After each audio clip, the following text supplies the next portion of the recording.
Hello friends, welcome back to the upcoming bull YouTube channel. तो आज का जो हमारा टॉपिक है वो डिफरेंस बिटवीन है इक्विटी और डेट के बीच में। तो जैसे भी किसी भी शेयर के बारे में अगर आप देखते हैं या कोई भी कंपनी में देखते हैं तो तभी बैलेंस शीट आती है सामने, तो आप देखेंगे कंपनी पर डेट कितना है। अब डेट क्या होता है उसके बारे में थोड़ा जानते हैं कि डेट एक्चुअली में क्या होता है और इक्विटी का मतलब क्या होता है, और जो भी कंपनी आईपीओ लाती है वो क्या चीज़ ऐसा डाइल्यूट करती है जिसके बदले में उसको हम पैसे देते हैं। तो चलिए शुरू करते हैं। नंबर वन चीज़, कभी भी कोई भी कंपनी आती है तो जब भी कंपनी रजिस्टर्ड होती है तो उनको शेयर्स मिलती हैं। उस कंपनी को हमेशा अलग आइडेंटिटी लिया जाता है। जैसे हम लोग सोल प्रोप्राइटरशिप में बिजनेस होता है तो we are the only person जो कि हम लोग मैनेज करते हैं। अगर इंडिविजुअल हो, सोल प्रोप्राइटर में इंडिविजुअली बिजनेस ओनर होता है। अदर कंपनी में उसकी अलग आइडेंटिटी होती है। भले कंपनी मैंने चालू करी पर कंपनी का जो भी इस कंपनी में, जैसे सपोज कंपनी हो गया ABC कंपनी हो गई, ABC प्राइवेट लिमिटेड। अब उसके अंदर मैं काम कर रहा हूँ, वो कंपनी चलाई ही मैंने, I am founder of a company, but उसके लिए मैं काम कर रहा हूँ तो मैं उस कंपनी से अपनी सैलरी ले सकता हूँ। भले कंपनी मैंने चालू करी है तो मैं उस कंपनी में एज अ फाउंडर CEO काम कर रहा हूँ। तो कंपनी की अलग आइडेंटिटी होती है। तो इक्विटी का मतलब होता है कि कंपनी में ओनरशिप, मैंने कंपनी चालू करी तो मेरे पास उस कंपनी की 100% ओनरशिप है, तो उसको बोलते हैं इक्विटी। इक्विटी को शेयर होल्डर यानी कि शेयर्स भी कहते हैं। 100% इक्विटी का मतलब उस कंपनी के 100% शेयर्स मेरे पास हैं। Number two, debt. अब डेट का मतलब क्या होता है? लोन।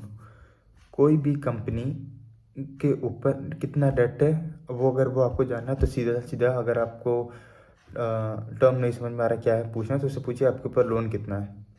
सपोज एग्जाम्पल लेते हैं, कोई भी कंपनी चालू होती है, ABC suppose private limited company चालू हो रही है, तो उसके पीछे उसका आइडिया स्टेज पे है या प्रोडक्ट उसका निकाल चुका है। तो पहले हम बात करते हैं कि कंपनी अच्छा चल रही, ग्रोथ के लिए उसको पैसे चाहिए, तो वो डायरेक्ट तो मार्केट में आएगी नहीं। उसको डायरेक्ट मार्केट में आने के पहले उसके 3 साल के पहले को क्या बिजनेसेस है उसके बारे में मार्केट को बताना पड़ता है। सेबी को उसके बारे में बताना पड़ता है कि हमने मार्केट में इतना हमारी सेल है, इतना मार्केट में हमारा ब्रांड वैल्यूशन, मार्केट वैल्यूशन इतना है। तो सबसे पहले होते कौन है जो पैसा लगाते हैं? नंबर वन होते हैं एंजल इन्वेस्टर्स। अब एंजल इन्वेस्टर, अगर आपके पास खुद का पैसा है, बूट स्टार्ट कर सकते हैं, खुद का पैसा है तो आप खुद का पैसा डाल के बिजनेस चला सकते हैं। लेकिन एक टाइम आता है जब आपके पैसे भी कम पड़ जाते हैं तो एक इन्वेस्टर्स की ज़रूरत पड़ती है। तो एंजल इन्वेस्टर बोलते हैं जो स्टार्टिंग में आपके बिजनेस में पैसा लगाते हैं। अब जब वो पैसा लगाएंगे तो आपकी कंपनी के शेयर्स लेंगे। तो आप बोलते हैं कि हम इतने परसेंट शेयर डाइल्यूट करना चाहेंगे, 5%, 3%, डिपेंड अपॉन द कितनी आपकी मार्केट वैल्यूएशन है, कितना फंड उठाना चाहते हैं, तो उसके हिसाब से आपको अपने शेयर्स को डाइल्यूट करना पड़ता है। अगर सपोज 10 लाख रुपए आप उठाना चाहते हैं मार्केट से और आपकी कंपनी की वैल्यूएशन हो गई है सपोज 10 करोड़ की, तो आपने निकाला कि मेरे को, मैं 5% अपनी इक्विटी डाइल्यूट करूँगा, मुझे 10 लाख रुपए चाहिए 5% इक्विटी के लिए सपोज। तो एंजल इन्वेस्टर, सपोज मैं एंजल इन्वेस्टर हूँ तो मैं बोलता हूँ नहीं, मुझे यहाँ पे नेगोशिएशन भी काफ़ी काम आता है कि मैंने बोला कि मेरे को 10% इक्विटी चाहिए, बदले में 10 लाख रुपए मैं दूंगा आपको।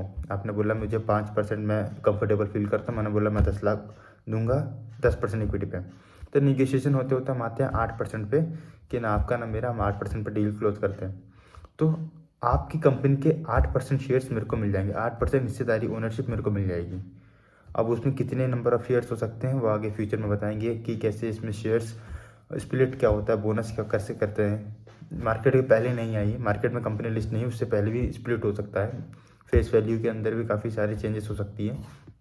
इसके बारे में नेक्स्ट वीडियो में जानेंगे। तो स्टार्टिंग एज के अंदर मुझे कंपनी के अंदर ओनरशिप मिल गई 8% की। अब जितने भी कंपनी प्रॉफिट करेगी या लॉस करेगी, उस कंपनी का एज अ शेयर होल्डर 8% का मुझे उसमें प्रॉफिट मिलेगा। अगर लॉस होगा तो मुझे लॉस बुक करना पड़ेगा। जो भी मैंने 10 लाख रुपए गए वो मेरे चले जाएंगे, मुझे उससे कोई मतलब नहीं है। अब दूसरा होता है डेट। सपोज सेम केस है, 10 लाख रुपए कंपनी की रिक्वायरमेंट है, मैं बोलता हूँ कि मैं आपको 8% इक्विटी मिलूँगा। अगर आपने बोला सॉरी 8% इक्विटी तो मेरा पहला केस था। दूसरे केस में मैं बोलता हूँ मैं 5 लाख आपको डेट दूंगा, 5 लाख आप पे इक्विटी लूँगा। अब यहाँ पे सिनेरियो ये है कि आपने बोला मैं 5% कंपनी का डाइल्यूट करना चाहूँगा। मैंने बोला ठीक है, मैं 5% पर डील डन कर लेता हूँ। 5% मैंने इक्विटी खरीद ली आपकी कंपनी की और 5% लोन दे दिया। अब इसमें दोनों सेफ है। एज अ कंपनी का जो ओनर है उसको 5% का लोन मिल गया। अब वो 12% इंटरेस्ट हो गया, चाहे मैं 10% इंटरेस्ट लो, डिपेंड अपॉन मी कि मैं कितना उस पर चार्ज करता हूँ इंटरेस्ट। अब 5 लाख का जो मुझे इक्विटी मिली 5%, अब उस कंपनी के ओनर में केवल 5% का हूँ, क्योंकि वो बचे 5 लाख को मैंने दे दिया लोन पे। अब वो मुझे 12% के हिसाब से 2 साल में रिटर्न करे या 1 साल के अंदर रिटर्न कर देता, वो उससे मुझे कोई मतलब नहीं, वो मैंने लोन दे दिया उनको। अब यही वो लोन बैंक से लेने जाएंगे तो जो rate of interest bank charge करता है कंपनीज टू 15% टू 18% के आसपास चार्ज करता है, लेकिन मैंने सपोज मान लिया 10% चार्ज किया फॉर द नेक्स्ट 2 ईयर, तो 10% का 5 लाख का हो जाता है हमारा 50,000 रुपये में साल का उसको चार्ज करता हूँ पर एनम का। तो मैंने क्या किया, 5 लाख पे 5% इक्विटी और 5 लाख मैंने दे दिया उनको डेट। तो डेट और इक्विटी का डिफरेंस तो इतना है कि डेट का मतलब होता है लोन, इक्विटी का मतलब कंपनी के अंदर ओनरशिप। अब जान लेते हैं दोनों के अंदर डिफरेंसेस क्या क्या होता है। तो मेन चीज़ जान लेते हैं इक्विटी और डेट। नंबर 1 फैक्टर जान लेते हैं ओनरशिप। जैसे मैंने बताया, इक्विटी इन्वेस्टर जो होता है become a part of a business और ओनर ऑफ अ कंपनी। जितने परसेंट ऑफ अ कंपनी के मैंने शेयर्स में पैसा डाले उतने पार्ट का मैं ओनर बन जाता हूँ। वेदर एज डेट का क्या केस था कि मैंने 5 लाख रुपए उनको लोन दिया है। अब मेरे उस कंपनी पर कोई भी मेरा ओपिनियन काम नहीं करेगा। जैसे मैंने 5 लाख रुपए उनको लोन दे दिया तो बस अब मुझे इंटरेस्ट से मतलब है उसके। तो ओनरशिप यहाँ पे डाइल्यूट नहीं होती एज अ कंपनी की ओनरशिप यहाँ पे डाइल्यूट नहीं होती है लोन के केस में, इक्विटी के केस में डाइल्यूट होती है। Number 2 return depend upon the growth of a company. Suppose company अच्छा प्रॉफिट कर रही है, क्वार्टर ऑन क्वार्टर ग्रोथ भी उनका अच्छा है, वो प्रॉफिट में है, 1 करोड़ रुपये मान लो साल का प्रॉफिट कर रही है वो, तो मेरे को मैंने जितना इन्वेस्टमेंट डाला उसके हिसाब से मुझे भी प्रॉफिट मिलेगा, प्रॉफिट में उसमें मेरा शेयर होगा।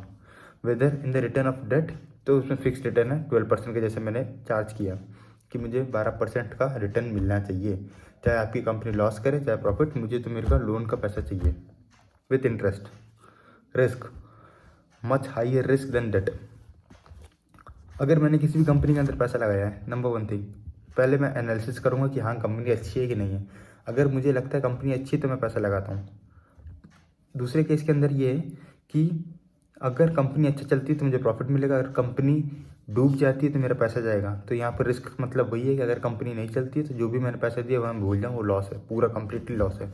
वह डेट के केस में क्या होता है कि जो फर्स्ट राइट जो होता है डेट होल्डर, जितनों को भी लोन देना होता है कंपनी को, पहले उसका लोन चुटा करेगी, उसके बाद जितने भी शेयर होल्डर को, कंपनी के जितने भी शेयर होल्डर, उसके बाद उनको पेमेंट करेगी। सपोज कोई कंपनी बंद हो जाती है तो उनके एसेट बेस के लोन का पेमेंट किया जाता है।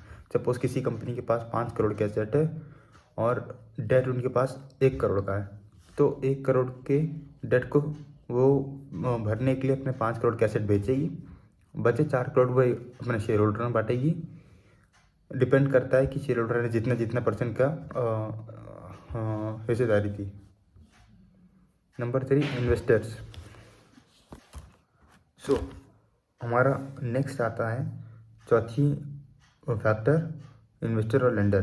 तो इक्विटी के अंदर इन्वेस्टर कौन कौन हो सकते हैं? पब्लिक, जो कि ऑलरेडी स्टॉक मार्केट में है, अगर कंपनी लिस्ट नहीं है तो एंजल इन्वेस्टर, वेंचर कैपिटलिस्ट, या खुद आप उसमें इन्वेस्टर्स हो सकते हैं। वेदर डेट के केस में बैंक हो सकता है, same high net individual, HNI बोलते हैं, हाई नेट इंडिविजुअल्स, या कंपनी, गवर्नमेंट। सिंपल सी बात है, डेट के अंदर जहाँ से भी आप लोन उठाते हो, NBFCs भी हो सकते हैं, नॉन बैंकिंग फाइनेंशियल कॉरपोरेशन हो सकते हैं, या तो आपने किसी दोस्त से लिया गया तो इन्वेस्टर्स वो हो सकते हैं। एवं लेंडर्स, इन्वेस्टर्स और लेंडर्स के बीच में इन्वेस्टर्स जो हो गए आपकी इक्विटी में लगाते हैं और लेंडर्स डेट जो देते हैं।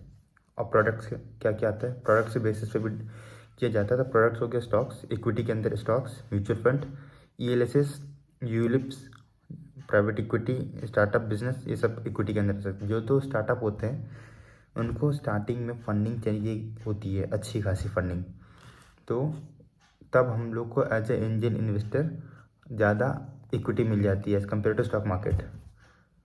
तो और वही अगर डेट में जाएंगे तो हम लोन ले सकते हैं, डेट प्रोडक्ट्स हो सकते हैं, म्यूचुअल फंड्स हो सकते हैं, सेम जैसे कि स्टार्टिंग में उनको बैंक से ले सकते हैं, बैंक, हाई नेट इंडिविजुअल्स, इसी के बेसिस पे हो सकता है। कॉर्पोरेट गवर्नमेंट बॉन्ड्स भी होते हैं डेट के अंदर in the terms of product. तो आज की वीडियो में बस इतना ही, फिलहाल इसी के ऊपर था। ओवरऑल में फैक्टर एक बार फिर से क्लियर कर लेते हैं। इक्विटी के अंदर ओनरशिप जो होती है, equity investor become a part of a company, and debt के अंदर ownership is not diluted in case of debt. दूसरा return depend upon growth of a company, और डेट के अंदर फिक्स्ड इंटरेस्ट रिटर्न जितना भी तय किया गया होगा। Risk much higher, investor in equity much higher, investor may lose 100% of the money in case bankruptcy of business. और डेट के अंदर lower lender have fixed right on asset in case of bankruptcy. जैसे पता है asset बेच के उनका पैसा पहले पेमेंट करना पड़ेगा। चौथा फैक्टर है इन्वेस्टर और लेंडर। तो in equity public, private, VC, angel investor और सेल्फ इक्विटी के अंदर। और डेट के अंदर bank, high net individuals, companies and governments. Product का क्या क्या हो सकते हैं इक्विटी के अंदर? Stocks, mutual fund, ULIPs, ELSS, ये सब टैक्स सेविंग कुछ हैं। इसमें ईएलएसएस टैक्स सेविंग के लिए यूज होता है प्रोडक्ट है। नेक्स्ट वीडियो बनाएंगे आने वाले कि ईएलएसएस वगैरह क्या हो सकता है, इसमें कैसे टैक्स सेव कर सकते हैं, इसके ऊपर आगे वीडियो कभी आएगी। उसके बाद है प्राइवेट इक्विटी, स्टार्टअप और बिजनेस, ये सब इक्विटी के अंदर है। और डेट के अंदर है लोन, डेट प्रोडक्ट जैसे mutual fund, ULIPs, bond, corporate bonds, government bonds etcetera. तो आज की वीडियो में फिलहाल इतना ही हम रखते हैं। इक्विटी वर्सेस डेट के बीच में मेरे ख्याल से आपको समझ में आ गया होगा। अगर नहीं आया तो डेफिनेटली कमेंट करके पूछिए कि क्या चीज़ नहीं समझ में आया।